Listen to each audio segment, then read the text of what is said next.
Hey,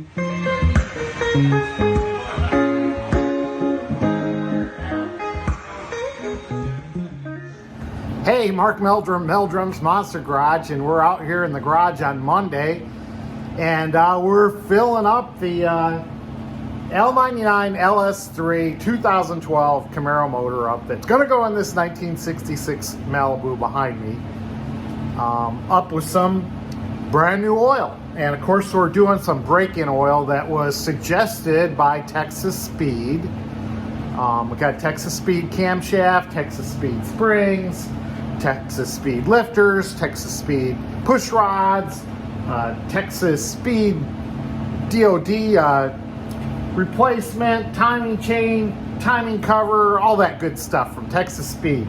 And they suggested that I use this BR40 conventional 10W40 break-in motor oil for this engine. And of course, I'm going to go with what they suggested, because if I call them with a problem, the first thing they're going to say is, well, did you use the break-in oil we suggested? So I can absolutely say yes. You can see it's going in the engine. It says BR provides unmatched protection with auto-promoting proper surface mating of internal engine components. This oil has a low detergent level, which allows for fast burn ZDDP additive to adhere directly to all ferrous metal wear surfaces for maximum scuffing protection. And it goes on to say, you know, hey, it's proprietary and all that good stuff. So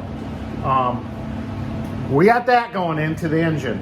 Another thing we're going to do is we're going to pressurize the oil system, and this is kind of cool. I've got a pressure gauge back here on the engine so I can monitor pressure. We're not going to turn the engine over with the starter.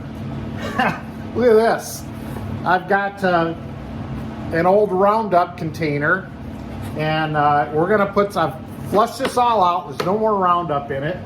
I've got it connected up to the port. I'll show you a close-up of that. I took a plug out, got a port here going into the oil pump, and we're gonna pressurize this, and hopefully we start to push the oil all the way up here to the lifters.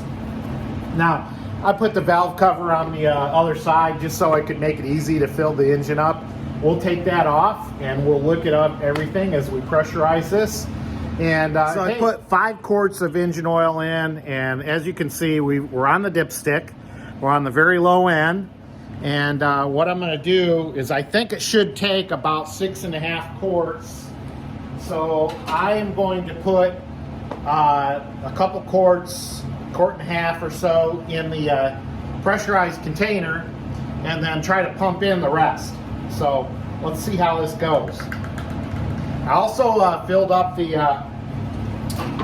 oil filter with. All right, so I'm going to pump this up and we'll see how it goes.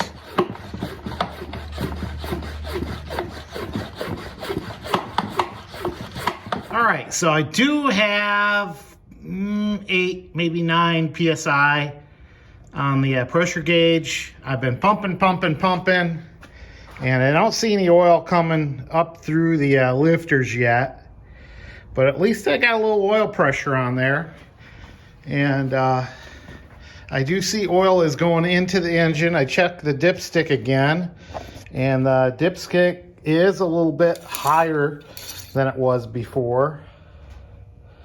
I don't know if you can see that. So it is pumping a little bit in there. So we'll keep trying. Setup. Got the compressed oil, okay, and it is going into this port right here on the engine, as you can see.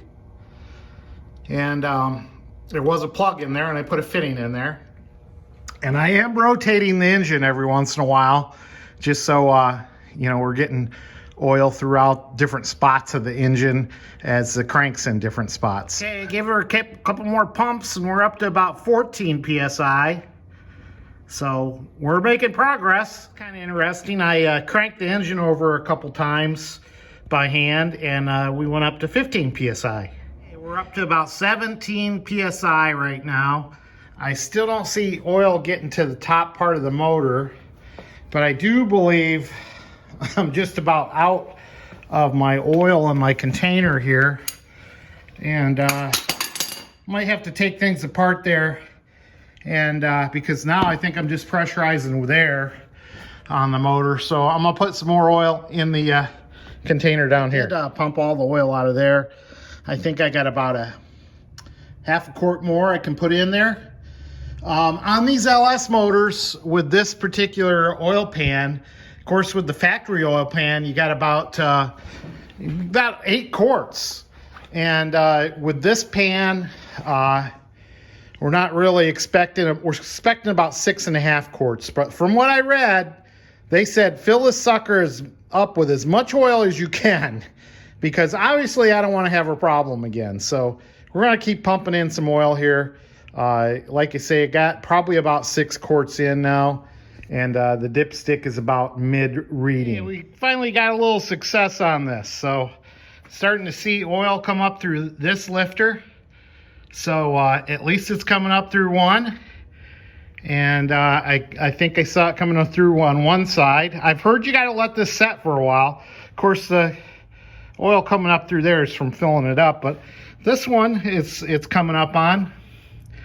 So pretty cool.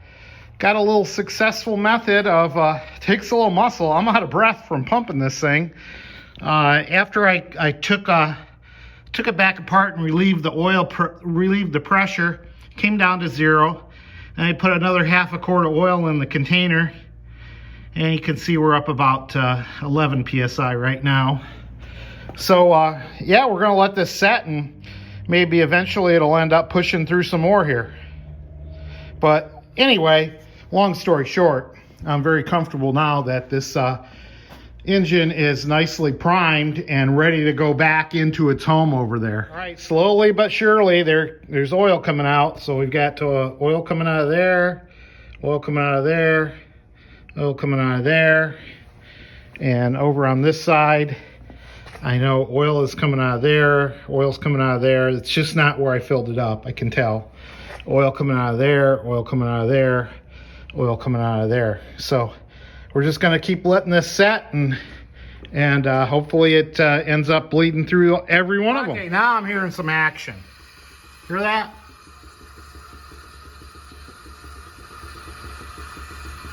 A lot of gurgling. Got up to about 25 psi on the meter. What I did was I rotated the engine around about 10 times by hand. That seemed to really get it churning. And yeah, I've got 1, 2, 3, 4 on this side, pumping oil out, and 1, 2, 3, 4, 5, 6 on this side, pumping oil out. All right, just to show you what the fitting looks like, there it is, and here's where it goes. I went ahead and put the plug back in, and yes, you'll get a little oil drip come out of there, so work fast. But yeah, we're all set to go. I think the engine is pretty well primed up and ready to start up. I went ahead and put the fuel injection on and the valve covers on. So yeah, next thing is to get the car lift, get the engine hoist out and plop her in there.